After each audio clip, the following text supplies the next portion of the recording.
પોરબંદર શહેરના પાણી પુરવઠા માટે પાણીની પાઇપલાઇનમાં થયેલા લીકેજનું સમારકામ કરાયું છે, જેમાં મહાનગરપાલિકાના વોટર વર્કર વિભાગે આ સમારકામ પૂર્ણ કર્યું છે, જેના કારણે શહેરમાં પાણીનો પુરવઠો ફરીથી રાબેતા મુજબ શરૂ કરવામાં આવ્યો છે.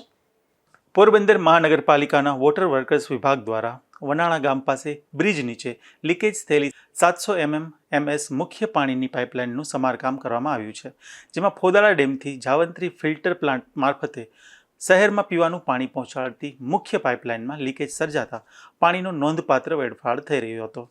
શહેરવાસીઓને નિયમિત પાણી મળી રહે તે માટે મહાનગરપાલિકાએ 22 જુલાઈના રોજ એક દિવસ પાણી પુરવઠો બંધ રાખી સમારકામની કામગીરી હાથ ધરી હતી.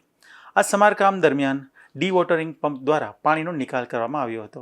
ત્યારબાદ પાઇપલાઇનની સફાઈ કરી 700 mmનો ચાપડો લગાવી લીકેજ દૂર કરવામાં આવ્યું હતું. સાથે જ પાઇપલાઇન સાથે જોડાયેલા 2 એર વાલ્વનું પણ સમારકામ કરવામાં આવ્યું હતું. આ કામગીરી પૂર્ણ થતાં પાણી પુરવઠો ફરીથી રાબેતા મુજબ શરૂ કરવામાં આવ્યો છે. નિપુલ પોપટ સાથે અશોક થાનકી, ગુજરાત ન્યૂઝ, પોરબંદર.